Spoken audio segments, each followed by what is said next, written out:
Good morning friend. हम लोग वर्ग में देख रहे थे, स्क्वायर में क्वेश्चंस को देख रहे थे। आज उससे आगे देखेंगे कुछ क्वेश्चंस को। आइए देखते हैं। यहाँ पर हम कुछ रूल्स को देख रहे हैं। जैसे सपोज किया जाए root x dot dot infinite. अगर इस तरह का आपको मिल जाए रूट वर्ग के अंदर, वर्गमूल के अंदर, तो आपका आंसर क्या होगा?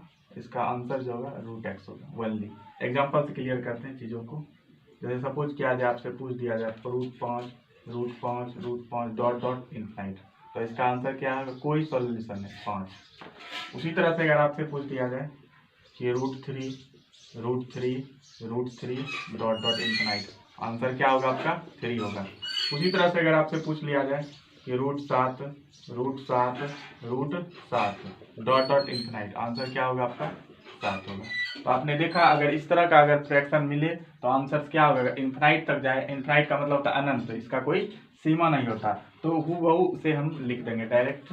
जैसे 5 है तो 5, अगर 3 है तो 3। ये आपको ध्यान देना होगा। डॉट डॉट मतलब इनफाइनाइट तक जा रहा है, बार बार संख्या रिपीट हो रही है।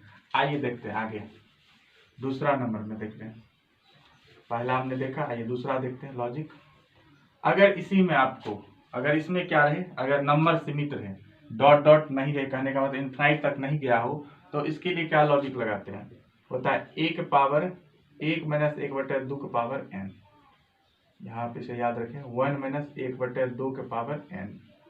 ये इसका हो गया फॉर्मूला। 1 के पावर 1 माइनस 1/2 के पावर n। आइए इसे समझते हैं।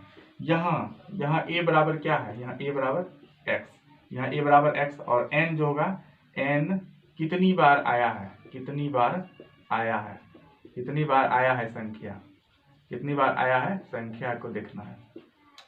इसे हम एग्जांपल से समझेंगे, क्वेश्चन से।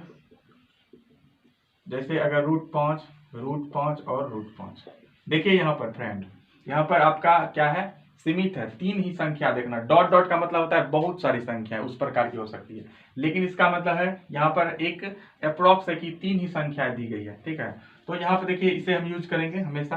तो a बराबर क्या होगा? 5। हमने x बोला था तो x का जगह 5 लिया, तो a बराबर 5 होगा। और n बोला था कि कितनी बार आया है संख्या, तो कितनी बार संख्या आया? 3 बार, तो n बराबर 3 होगा। अब यहाँ पे क्या करेंगे? इसको यूज करेंगे a के पावर, मतलब 5 के पावर 1 माइनस 1/2 के पावर n का मान कितना है? 3। n का मान 3 है, उस तरह से उसको यूज करेंगे। अब देखिए यहाँ पर 5 के पावर 1 माइनस क्या होगा? 1 को देखिए, इसका मतलब क्या होता है? यहाँ पर आप पढ़िएगा करनी, जब अगले चैप्टर पढ़ाएंगे, a/b के पावर n, तो a के पावर n भी, b के पावर n भी। तो उसी तरह से यहाँ पर 1/2 के पावर 3 है, तो 1 का पावर भी 3 करेंगे और 2 का पावर भी 3। 1 को जब 3 बार मल्टीप्लाई करेंगे तो 1 होगा, और 2 को जब 3 बार मल्टीप्लाई करेंगे 2 गुना 2 गुना 2 गुना 2 मतलब 8, तो 1/8 8 होगा। तो 1/8 इस तरह से कर सकते हैं। 5 के पावर 8 आपका एलसीएम होगा 8 माइनस 1, यानी 5 के पावर कितना होगा? 8 में से 7/8। तो आपने देखा कि किस तरह से सॉल्व हो गया। यहाँ पर आपका आंसर ये आ चुका है। उसी तरह से आइए और दूसरा एग्जांपल को हम यहाँ पर देख रहे हैं। दूसरा एग्जांपल अगर रूट सात है, ये आपका रूट 7 है, तो यहाँ पर a बराबर कितना होगा? 7। n का मान कितना होगा? 3। कितनी बार संख्या आया है? a बराबर x, तो a बराबर 7। तो उसी तरह से लिखेंगे 7 के पावर 1 माइनस 1/2 के पावर कितना होगा? n। तो n कितनी बार आया है? 3 लिखेंगे। उसी तरह से आपका होगा 7, जैसे कि प्रीवियस क्वेश्चन में 1 का स्क्वायर 1 और 2 का स्क्वायर 8 है, तो इसे हम लिख सकते हैं 8 माइनस 1 मतलब 7 के पावर 7/8। तो आपने देखा किस तरह से सॉल्व किया। उसी तरह से सपोज किया जाए अगला एग्जांपल, एक और एग्जांपल देखते हैं। एक और एग्जांपल यहाँ पर देख रहे हैं। अगर सपोज किया जाए कि आपको यहाँ पर 4 बार, अधिकतम मैक्सिमम आपको 4 मिल सकता है, 4 बार अंक रिपीट करके। तो a बराबर कितना होगा? a बराबर 3 होगा। यहाँ पर जो संख्या दिया गया है x का मान, और n बराबर कितना होगा? 4। कितनी बार 3 आई है? 4 बार आई है, तो इसलिए 4 लिखेंगे। अब देखिए क्या लिखेंगे? a के पावर मतलब 3 के पावर 1 माइनस 1/2 के पावर n, n का मान कितना है? 4। 3 के पावर कितना होगा? 1 माइनस 1 को जब हम 4 बार, उसी तरह से अकॉर्डिंग एज a के b के पावर n, तो 1 के पावर n भी, b के पावर n भी, मतलब कहने का मतलब 1/2 का पावर 4 है तो 1 का पावर 4 करेंगे और 2 का पावर भी 4 करेंगे। 1 के पावर 4 को क्या लिखेंगे 1 और 2 के पावर 4 को क्या लिखेंगे 16। 2 के पावर 4 क्या लिखेंगे 16, मतलब 2 को जब 4 बार पावर गुना करते हैं इस तरह से 2 के पावर 4 का मतलब होता है 2 गुना 2 गुना 2। करनी में आगे के चैप्टर में सर्ट्स में इंग्लिश में देखेंगे हम, 2 गुना 4 गुना 8 गुना 16। तो 1 माइनस कितना होगा 1/16, तो यहाँ पे कितना होगा 3, 16 एलसीएम होगा 16 माइनस 1, तो 3 का पावर कितना होगा 15/16, 3 का पावर 15/16। आपने एक लॉजिक भी यहाँ पर देख रहे होंगे कि अगर नीचे वाला को सिर्फ एक कम कर देना, जैसे यहाँ पर 2 के पावर 4 16 है तो 16 में से 1 घटा के 15/16, जिस तरह से उधर क्या, तो इस तरह से आप सॉल्व कर सकते हैं क्वेश्चन को।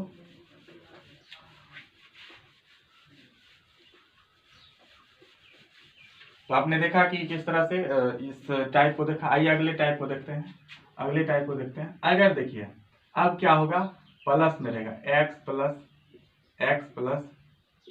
Plus dot dot plus. अब वहां पर मल्टीप्लाई में था, ध्यान देना होगा आपको कि मल्टीप्लाई में या फिर कहेंगे कि एड में है, तो यहाँ पर एड में है, ठीक है। तो देखिए क्या करेंगे, हमेशा क्या करेंगे x का फैक्टर करेंगे, x का गुणनखंड, x का गुणनखंड लेंगे, x का गुणनखंड करेंगे, x का गुणनखंड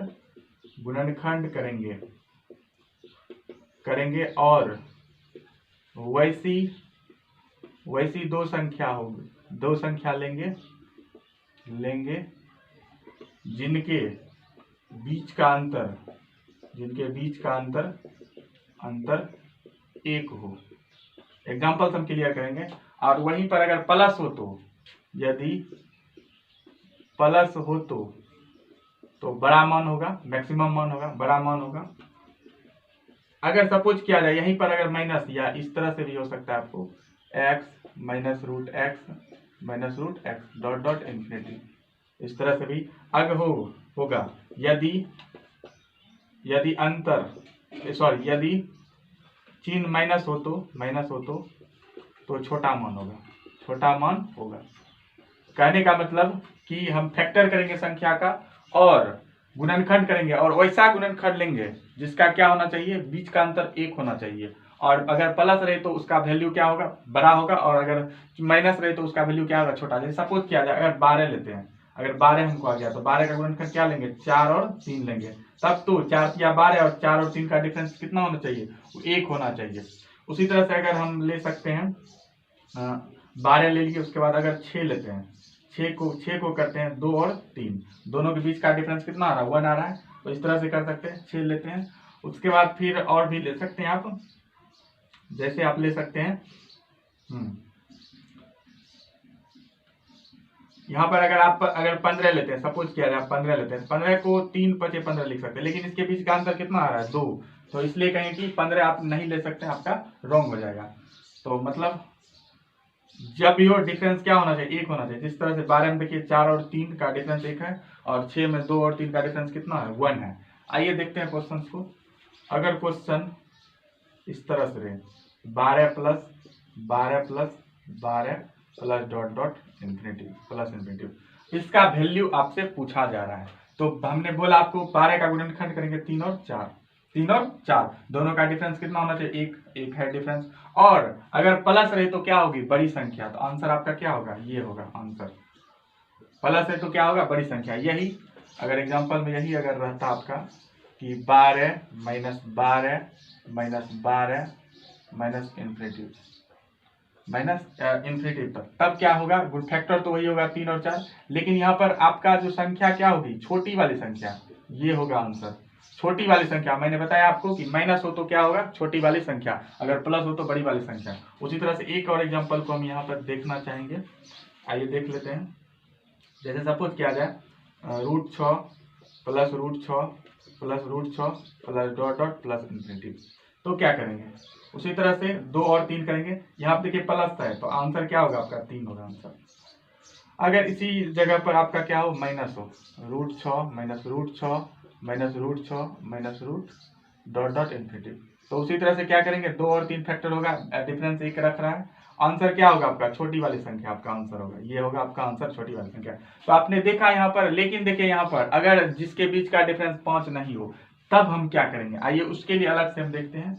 जैसे सपोज किया जाए कि √5 हो, तब क्या करेंगे, √7 हो, उसका तो हम फैक्टर नहीं कर सकते, उसके लिए हम क्या करेंगे, उसके लिए एक देखिए आपको फॉर्मूला ध्यान में रखना पड़ेगा। जैसे सपोज किया जाए आपसे क्वेश्चन पूछा गया √5 plus √5 plus √5 plus dot dot infinity, तो क्या करेंगे।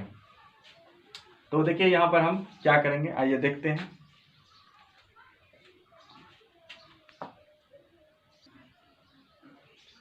अगर इस तरह का क्वेश्चन है तो आपको एक फॉर्मूला याद रखना पड़ेगा। इसका क्या याद रखना होगा, 4n + 1 + 1/2।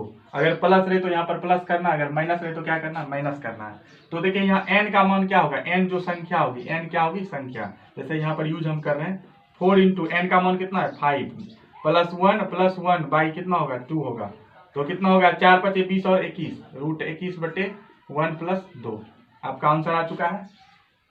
तो आपने देखा किस तरह से हमने सॉल्व किया, ये आपको याद रखना पड़ेगा, √4n + 1/2 + 1/2। अगर सपोज किया जाए यहाँ पर अगर माइनस रहता, यहाँ पर माइनस होता, तब क्या करते हम, तो यहाँ पर क्या करते, माइनस सिर्फ करते हम, यहाँ पर सिर्फ क्या करते, माइनस करते। और सॉल्यूशन क्या होता है 4 × 5 + 1 और -1/2। कहने का मतलब 4 × 5 = 20 21 √21 - 1/2। तो आपने देखा कि आप इस फॉर्मूले के यूज करके आप यहाँ पर क्वेश्चंस को सॉल्व करते हैं। आइए हम अब अगले टाइप में देखेंगे, अगले टाइप क्वेश्चंस को यहाँ पर देखने वाले हैं। आइए देख रहे हैं अगले टाइप के क्वेश्चंस को।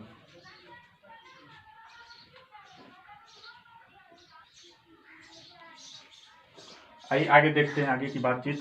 हमने पहले ही आपको बोला था कि 1 से 50 तक आपका क्या होना चाहिए, स्क्वायर याद होना चाहिए। जैसा कि हमने आप यहाँ पर कुछ स्क्वायर लिखा है, इसके मदद से अगर किसी को याद नहीं हो तो आज आप देखें और याद करने की कोशिश करें। हमने आपको लॉजिक से भी बताया था किस तरह से स्क्वायर निकालते हैं, और आप अगर डेली 5 याद करते हैं तो कहीं कि 10 दिन में भी आप 50 याद कर सकते हैं। और जब अगर 50 तक याद कर लेते हैं तो कहीं कि इस वर्ग निकालना बहुत ही आसान हो जाता है, इसका बार बार आपको जरूरी पड़ेगा। देखिए आइए हम यहाँ पर क्वेश्चन के माध्यम से देख रहे हैं। जैसे सपोज किया जाए कि पहला क्वेश्चन हमारा है x/√128 बराबर √162/x। तो आपको देख के लग रहा होगा कि 162 तो किसी का स्क्वायर नहीं होता, 128 तो किसी का स्क्वायर नहीं होता। यहाँ पर भी आप देख रहे होंगे, यहाँ से सीरीज से भी नहीं आपको मिल रहा होगा, यहाँ पर जो हमने लिखा है टेबल उसमें भी नहीं मिल। देखिए आप एक बात याद रखें कि वर्ग का मतलब हमेशा 2 होता है, वर्ग का मतलब 2 होता है, 2 का पेयर लगता है। ये देखते हैं क्वेश्चन को, क्रॉस मल्टीप्लीकेशन करते हैं, x × x तो क्या होगा आपका x² होगा। और देखिए √128 × √162, तो इस तरह से हम लिख सकते हैं √128 × 162।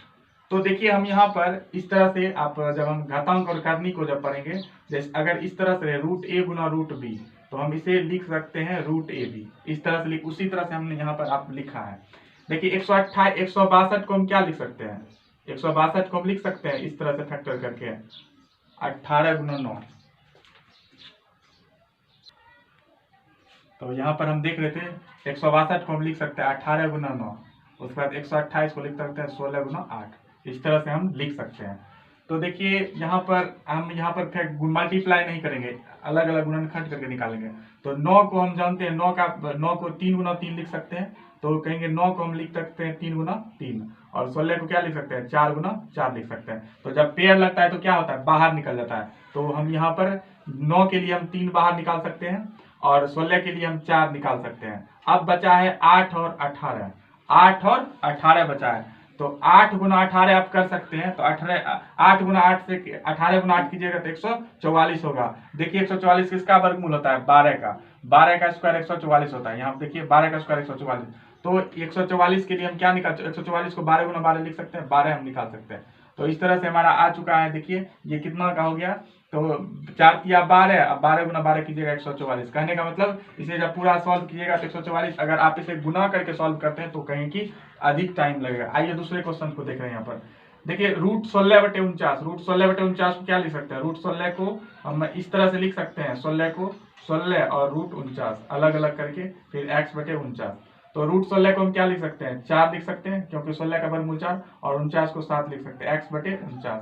और इस तरह से हम इसे क्या कर सकते हैं, कैंसिल कर 7 × 49, और देखिए यहाँ पर 7 × 4 = 28, x का वैल्यू 28 आ चुका है, आपका x का वैल्यू 28 आ चुका है। उसी तरह से ये क्वेश्चन को भी हम देख सकते हैं यहाँ पर, जैसे कि आप देख रहे हैं कि x/√81, x/√81 को क्या लिखेंगे, 9 लिखेंगे, और 625 का वर्गमूल होता है, 25 का वर्गमूल होता है। इसलिए ना आपको हम बोले कि आप इसे क्या करें, पूरा टेबल को पूरी तरह से याद करें। x गुना x स्क्वायर कर सकते हैं और 25 गुना 9 करेंगे, 25 गुना 9, 25 गुना 9, 25 को हम क्या लिख सकते हैं 5 गुना 5, 5 गुना 5 लिख सकते हैं, और 9 को क्या लिख सकते हैं 3 गुना 3। तो 25 से हम क्या कर सकते हैं, एक 5 को बाहर करेंगे, एक 5 को, और 9 से एक 3 को बाहर करेंगे, तो 5 दिया 15। तो कहने का मतलब हमारा इसका आंसर 15 आ चुका है। अगले क्वेश्चन को देख रहे हैं, अगले क्वेश्चन को देख रहे हैं। रूट 121 को हम क्या लिख सकते हैं, अगर इस तरह का क्वेश्चन है तो पीछे सॉल्व करें। यहाँ पर रूट 21 को क्या लिख सकते हैं 11, रूट 21 किसका वर्गमूल 11 का, और जब 25 में 11 को ऐड करेंगे, 25 प्लस 11 तो आपका कितना होगा 36, 25 और प्लस 11 की जगह 36। अब देखिए 36 का स्क्वायर की जगह इस तरह से हम करेंगे, आइए इसे हम सॉल्व करते हैं। अगर इस तरह से करते हैं 10 प्लस रूट 25, अब देखिए रूट 121 11 का वर्गमूल होता है, यहाँ पर प्लस 21 होगा। फिर देखिए फिर होगा 10 प्लस आपका कितना होगा 25 11 36। फिर देखिए यहाँ पर 10 और रूट 36 को क्या लिखेंगे 6 लिखेंगे, और 10 16, और 16 का वर्गमूल कितना होता है 4। तो ओवरऑल हमने यहाँ पर देखा क्वेश्चंस को कि किस तरह से बनाते हैं। अगले दिन अगले वीडियो में आगे क्वेश्चंस को देखेंगे, और आप मेरा रिक्वेस्ट होगा कि आप 1 से 25 तक कम से कम स्क्वायर देखें, और अगले दिन हम बताएंगे कि बड़ा से बड़ा स्क्वायर रहेगा तो किस तरह से हमको पता चलेगा कि यह किस संख्या का स्क्वायर है विदाउट स्क्वायरिंग करने। अगर हमारा वीडियो आपको कहेंगे कि हेल्पफुल लग रहा है तो इसे ज़्यादा से ज़्यादा शेयर करें, सब्सक्राइब करें और लाइक करें। Thank you.